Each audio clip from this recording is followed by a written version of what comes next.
Welcome to the Varahi real estates. మీరు ఇంకా channel subscribe చేయనట్లయితే subscribe చేసుకోండి. అట్లాగే రియల్ ఎస్టేట్కి సంబంధించినటువంటి మరింత ఇన్ఫర్మేషన్ కోసం ఈ ఛానల్ని ఫాలో అవ్వండి.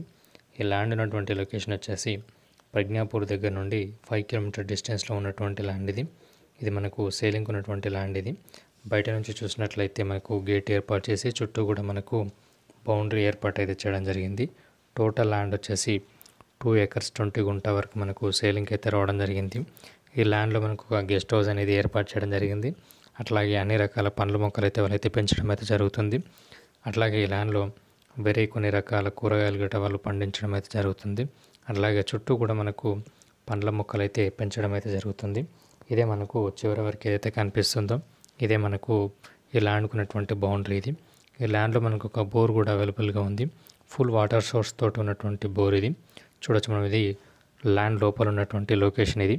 ఇక్కడ మనకు ఓపెన్ ఏరియా అయితే మనకు ఏర్పాటు అయితే చేయడం జరిగింది. అట్లాగే ఇక్కడ చుట్టూ కూడా మనకు కొన్ని కన్స్ట్రక్షన్ అయితే ఏర్పాటు చేయడం జరిగింది. ఇది గెస్ట్ హౌస్ ఇది. ఇక్కడ చూసినట్లయితే మనకు ఇక్కడ ఈ విధంగా మనకు ఏర్పాటు చేయడం అయితే జరిగింది. చూడొచ్చు మనం, ఇది లోపల ఉన్నటువంటి కన్స్ట్రక్టెడ్ ఏరియా ఇది. దీంట్లో ఒక అద్భుతమైనటువంటి గెస్ట్ హౌస్ కూడా వాళ్ళైతే నిర్మించడం అయితే జరిగింది. హైదరాబాద్కి పరిసర ప్రాంతాల్లో ఉన్నటువంటి ల్యాండ్ ఇది. చూడొచ్చు మనం, ఇక్కడ లోపల కనుక చూసినట్లయితే ఈ విధంగా హాల్ అయితే ఈ విధంగా ఉండడం అయితే జరిగింది. లోపలికి వచ్చి చూసినట్లయితే రూమ్స్ అనేది ఈ విధంగా ఉండడం అయితే జరుగుతుంది. హైదరాబాద్కి పరిసర ప్రాంతాల్లో ఇన్వెస్ట్ చేయాలనుకునే వారికి ఇది ఒక మంచి ఆపర్చునిటీ అని చెప్పొచ్చు.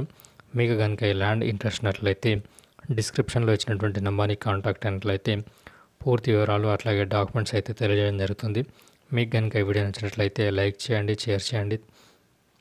Thank you for watching this video.